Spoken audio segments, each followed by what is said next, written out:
Cher here, and today we're going to talk about the song that I'm reviewing a little bit differently than I did with the others.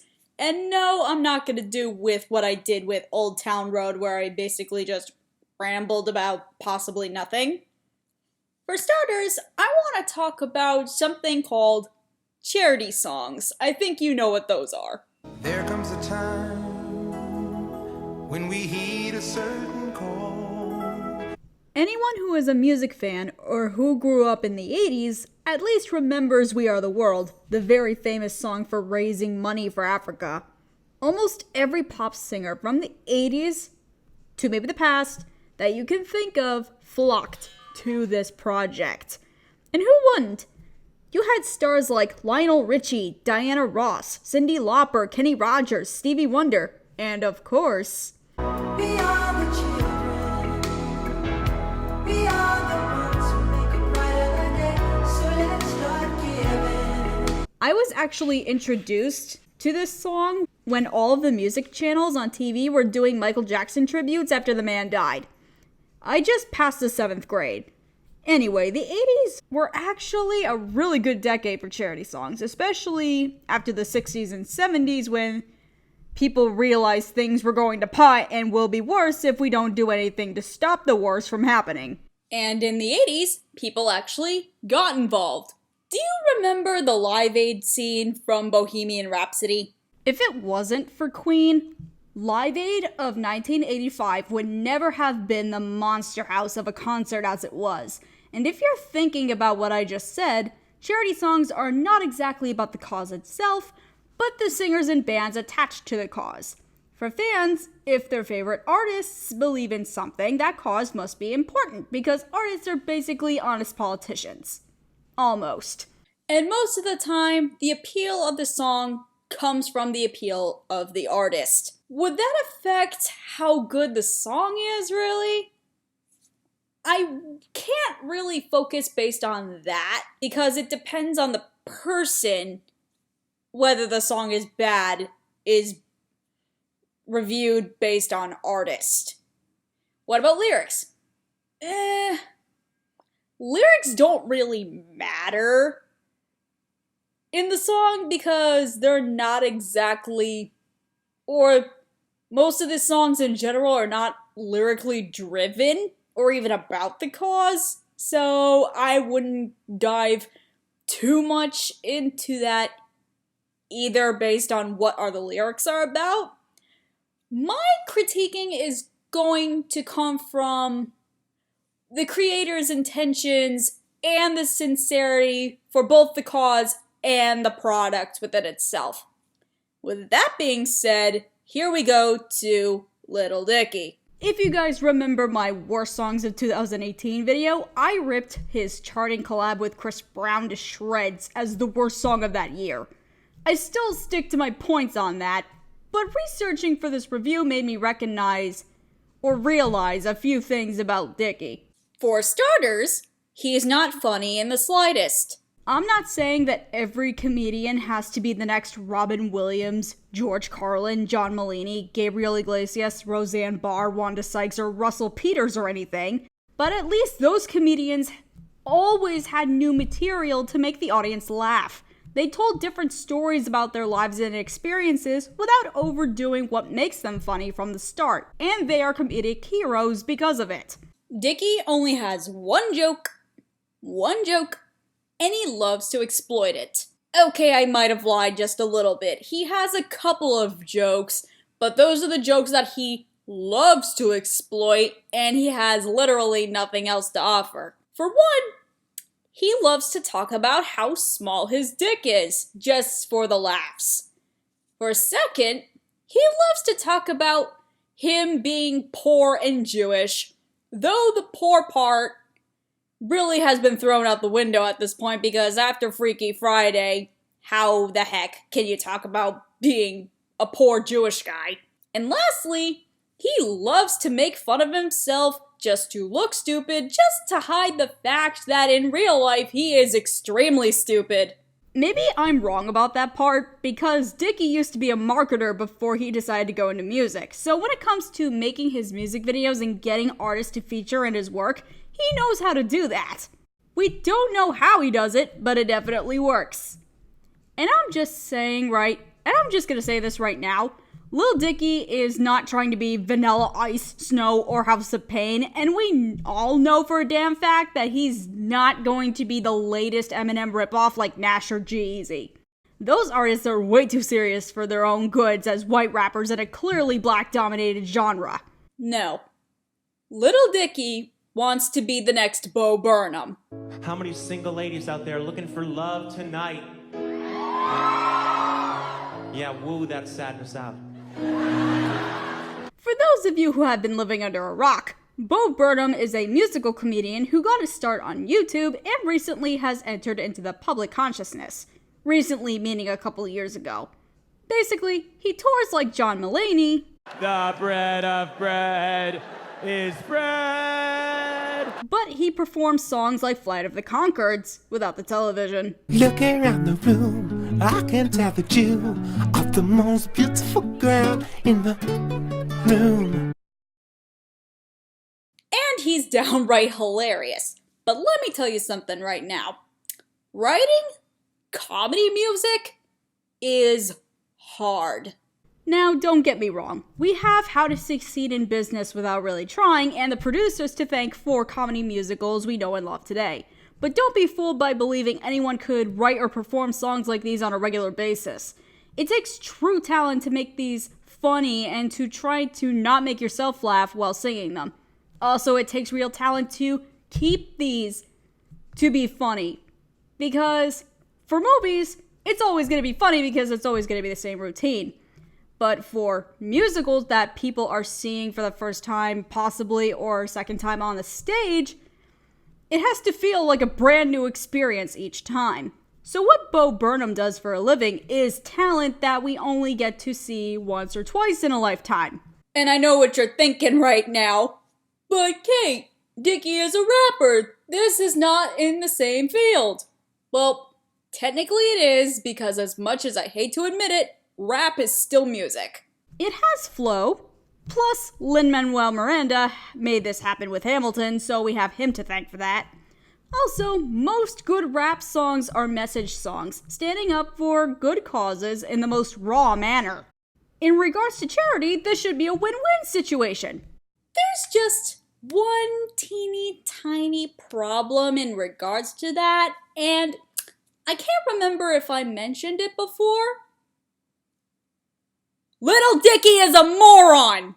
Actually, he even said in an interview that for the Earth Day song he made, he literally had no idea what to do with it until the last minute, though he gathered up all the biggest pop stars of 2019 and past to record with him. Now, you're wondering about the 600-pound gorilla in the room? If Dicky's a comedian writing a charity song, would this be a parody of a charity song? And this is where I want to say, I wish, because parodies of charity songs have existed since We Are the World, and don't they know it's Christmas time? But sadly, this is not the case that I was hoping for. So since this is a song for funding to save our beloved planet, Dicky decided to use the cameos for each of the animals or plants that we know and love. Okay, that's fine with me, but knowing Little Dicky, I saw where this was going from a million miles away. I'm a baboon, I'm like a man, just less advanced, and my anus is huge. But no, let's get down to why I hate this. To basically start the whole concept, you have this cutely animated baboon singing about his huge anus. That's not funny or even remotely cutely stupid like Trolls. Let me play you the scene before those lines. We love the earth, it is our planet. We love the earth, it is our home. Okay, first of all, that is the most half-assed chorus I've ever heard. At least We Are the World put more emotion into it. There's a choice we're making. We're saving our own lives. It's true, we make a better day, just you and me. But that's not the point. From the intro, Lil Dicky is making the song sound like he has reasons to get people to listen. But when you get to the first verse, he has you trapped in this whirlpool of monkey garbage. I'm not going to deduce why these two lines are not even funny, but I'm going to tell you something that will make you fall out of your seat. Here. This was Justin Bieber 10 years ago. This is what he's doing now. I'm like a man, just less advanced, and my anus is huge. No one knows what I do, but I look pretty cool in my white or black. Okay, this is actually funny for an entirely different reason. I actually don't believe that Lil Dicky wrote that lyric on purpose, or it was intentional for Ariana to sing those lyrics in general, but with what Ariana just said, she just admitted that, like, what race she is not at the right stature to release the album that she just released. I'm just saying. I'm a lion cub, and I'm always getting licked. Jesus, Halsey, I know I just bagged on Ariana, but you didn't have to do that. How's it going? I'm a cow. You drink milk from my tits. Okay. Let me set something straight. If men don't have the right to talk about the hot topic of abortion right now, I highly don't think they have the right to be using the slang term for women's breasts in these contexts. I'm a fat fucking pig. And that's all the big guys have. 'Cause I'm a marijuana plant. I can get you fucked up. And I'm Kanye West. Okay, the weed plant thing was a little too obvious, and also kind of a little too out there for a song like this, as much as I can't believe I just said that, actually. But for secondly, why the heck is Kevin Hart Kanye West in this?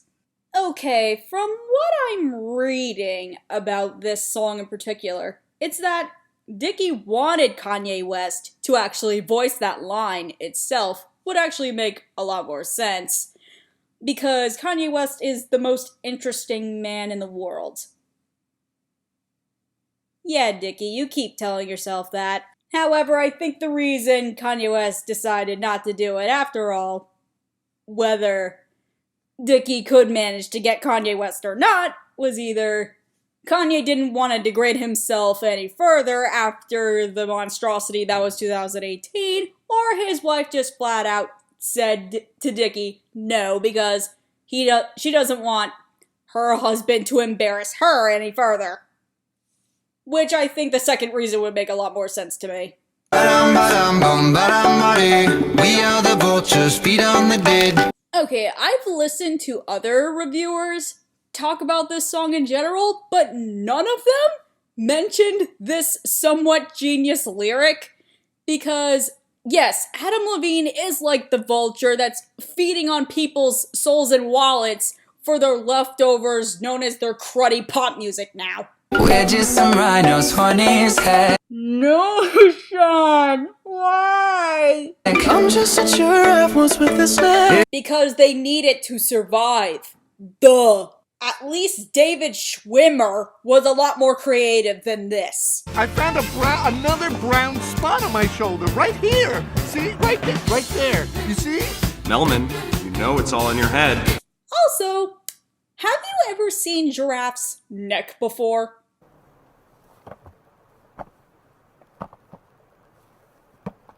Hippity hop, I'm a kangaroo. How about that? Up and down with you. Did you seriously give Sia that lyric because she was Australian? You could put Troye Sivan in there and it still wouldn't be funny. I'm an elephant, I got junk in my trunk. That pun was so terrible that I really want to say what I really wanted to say that I put in the script, but because I think YouTube would not be so happy with me, I cannot say it. What the fuck am I clown? Okay, guys, if you were not paying attention earlier, Little John wants you to pay attention now. Thanks, Little John. I'm a squirrel looking for my next nut. No, no, no, no, no, no, no, no, no, no, no. Miguel, I thought you were better than this. I'm a pony, just a freak horse. What was the point of that line? Yes, I'm questioning a lot of the lyrics of this song right now, but this one is not a pun nor a perverted pickup line. In fact, some of these aren't anything. This line in particular is just making fun of ponies because they're small, which has no purpose whatsoever. I like ponies.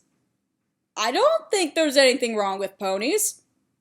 However, with whatever joke this song is trying to tell, Lil Dicky didn't really execute it that well. HPV, don't let me. HPV? Is Dicky advocating to saving the one virus that kills more humans than lightning strikes? We love you, India. We love you, Africa. What? Is this song now about countries that we don't live in now? What happened to the whole animals concept? We love the Chinese. We forgive you, Germany. Dude, that was not cool. Even if it was many decades later, that is not cool. I've trudged the earth for so damn long and still don't know shit. I hope it's not a simulation. And this is officially the part of the song where Lil Dicky just gave up. For being the main source of the song, he proves that yet again, he is the most offensive and least appealing of all the artists in this giant wedge of Limburger cheese. Fellas, don't you let it come when you have sex. And I heard women orgasms are better than a dick's. So, Dicky's last case in point to saving our planet is because without it, we would not be able to live to A, have sex, or B, masturbate. Did I tell you that Little Dicky was a moron earlier? If you haven't noticed, I've been showing you the music video to this because without it, this song doesn't make any lick of sense. That's step one of the aesthetical problem. The second step is that Earth is just as unfinished as a half-sewn laundry bag. Lil Dicky wasn't kidding when he said that he had no idea what to do with this because he claims that this is an environmental anthem, yet the rest of the song just screams the middle finger to everyone who listens to it. Have you ever been to Earth? Everyone who's listening has been to Earth, Ariana. We're not making music for aliens here. Oh, I love how stupidly Ariana expresses herself in this because it does express her brain cells in reality. I think this would have been perfect if this song was a parody of a charity song. Sadly, because this song is downright serious, the line doesn't work. Are we gonna die? You know what, Bieber? We might die. Let's go back to my original question. Would I consider this song sincere? Well, now that we went over the entire thing, I really can't give you an answer because this song didn't have a sincere direction, no matter what it was, to begin with. Well, that was a load of shit. I know I've already brought up Michael a bunch of times in these videos I do, but this is going to be the most important thing. He has songs like Heal the World and Earth Song because if you remember his charitable/moral human being side, he donated to like over 100 charities in his lifetime. He loved to help people. He started his own charity. He's allowed to do these songs because they're literally a part of his being.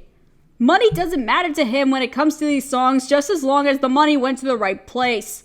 True, these songs probably wouldn't exist without the music videos either, but they fare much better than Earth at this point. Speaking of which, Lil Dicky doesn't care about the cause at all, it looks like. Maybe he does care in reality. We don't know much about the guy, and if he does care, I'd say great. But based on how this song was written and edited, it appears that Dicky just wants to see how many idiots buy the song on iTunes or listen to it on Spotify. Despite this being a legit charity song, this production is a joke. There's no consistency. The intro and outro parts have the message, but everything else seems like those inappropriate YouTube kids videos that caused the main channel to be punished for all eternity. The last thing about charity songs is that if you want everyone to act, the song must appeal to everyone so we can all fix the problem. But Earth by Lil Dicky appeals to no one. It's trying to be serious at one moment, and the next it's telling anus and sex jokes. One minute it's punny, the next everyone has a hint of that perverted jerk from 6th grade after learning about puberty in health class. And at other times, the statement is just a statement. It doesn't have anything to say, and I don't mean that things are important or unimportant. It's just that this song resembles nothing whatsoever. I'm a common fungus. I'm a koala and I sleep all the time, so what, it's cute. And the fact that Dicky states that this song is for charity has to be complete BS in its own right. The only way you have to get these people to work on any bit of this song is if they were promised to be paid for it, despite the fact that the proceeds are being donated away. Like, come on, the animation can't be this good if those editors were working for free. If that was the case, we would have gotten Beavis and Butthead style. I think the artists were promised to be paid a hell load of money for this, because after the embarrassment that was Freaky Friday, who on God's earth wants to make anus jokes for charity? Oh, and by the way, the fact that this song is not even in the Hot 100's top 40 section should be a huge tell on how this panned out. I'm Cait, Cher, and just screw the rating. It doesn't deserve one. This is officially the worst song of 2019. So Taylor Swift, you won this round. And how about we all just sign a petition on canceling Lil Dicky's career like how we canceled James Charles's? Have a good day, folks.